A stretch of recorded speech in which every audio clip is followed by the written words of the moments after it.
Comme chaque année, le printemps des Potiers marque durant le week-end de Pâques le point de départ de la saison touristique à Bandol. La commune de Bandol et l'association du printemps des Potiers ont décidé de maintenir l'exposition vente terres minérales et végétales en proposant une alternative, sa version virtuelle. Hervé Baude, élu chargé de la culture à Bandol, et Pierre Dutertre, président du Printemps des Potiers, se sont donc mobilisés pour trouver une solution pour défendre la création artistique. En ces temps où l'art et la culture sont plus que jamais essentiels, nous avons demandé à Pierre Dutertre quelques explications complémentaires pour cette manifestation. Comment elle va se passer, la manifestation du Printemps des Potiers 2021 ?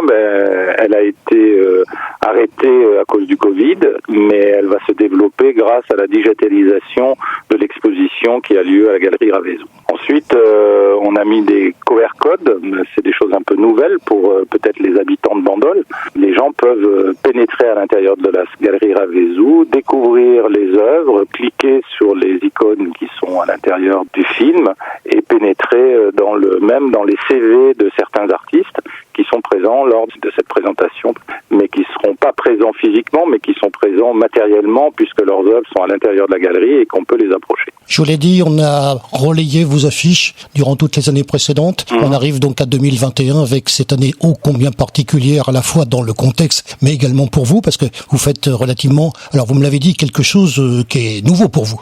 Oui, c'est totalement nouveau. Bon, il y a un côté très populaire qui était le marché des potiers, mais lui qui a été annulé, qui était sur le quai du port, et l'exposition plutôt d'art contemporain, enfin de céramique contemporaine, et qui était à la Galerie Ravezou. Et le fait de digitaliser cet événement, pour nous, c'est nouveau parce qu'on a fait une rencontre un petit peu exceptionnelle de deux jeunes qui viennent du monde de la start-up, du monde de l'informatique, et qui sont Stéphanie et Anthony, et qui nous ont proposé de digitaliser, de filmer et de faire découvrir au grand public l'exposition du printemps. Qu'est-ce qui caractérise justement cette année ? Alors, je parle au niveau intrinsèque de la manifestation par rapport à ce qui est exposé d'habitude. Est-ce que c'est exposé comme d'habitude d'ailleurs ? Alors, chaque année, on fait une mise en espace particulière. On essaye de trouver des moyens pour mettre en valeur les objets qu'on nous confie pour faire découvrir la céramique.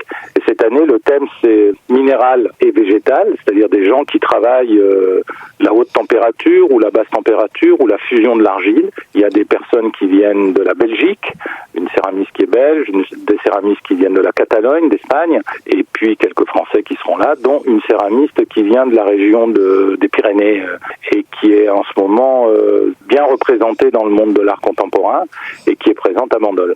Ce qui est étonnant pour nous, c'est de ne pas avoir de rapport avec le public. On a une profession où on touche la matière, où on a une sensation particulière quand on travaille l'argile. Là, on n'a pas de public, on n'a pas d'échange, mais par contre, le fait de digitaliser cette exposition, quand on va sur Internet, ou sur Facebook, ou sur Instagram, on la fait vraiment voyager. On a eu des réponses qui viennent de galeristes à l'étranger, d'amateurs d'art qui se trouvent en Italie, d'autres qui se trouvent en Angleterre. Enfin voilà, il y a vraiment une ouverture qui s'est faite, c'est-à-dire on fait voyager cette expo. Alors ça, on n'a pas encore les résultats complets, mais le jour du lancement, on a eu un certain nombre de personnes qui se sont basées sur le site, sur les statistiques, on voit qu'il y a des gens, même au Mexique, qui ont regardé l'exposition à Bandol. C'est une nouvelle manière de présenter l'art et de le faire découvrir aux autres. Tout le travail qui a été fourni par l'association du Printemps des Potiers ne peut se faire que grâce au soutien matériel et économique de la ville de Bandol, la ville d'accueil,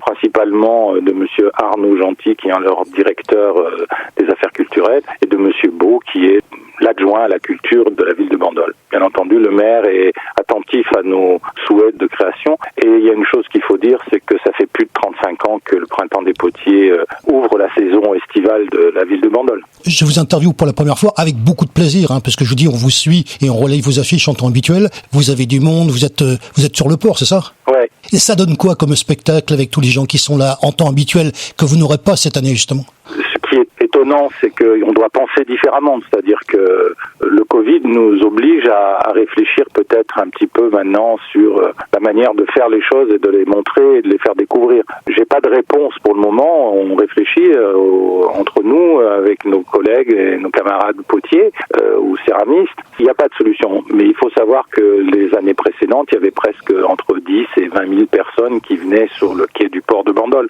Là, il n'y a eu personne. Covid étant là, on n'a pas osé, et heureusement on ne l'a pas fait, faire venir du monde et du public. Pour cette année, l'expo, elle dure en fait jusqu'à début mai. Elle a été rallongée puisque maintenant elle est digitalisée. Et pour conclure, je dirais que la céramique a le vent en poupe parce qu'on est à Bandol.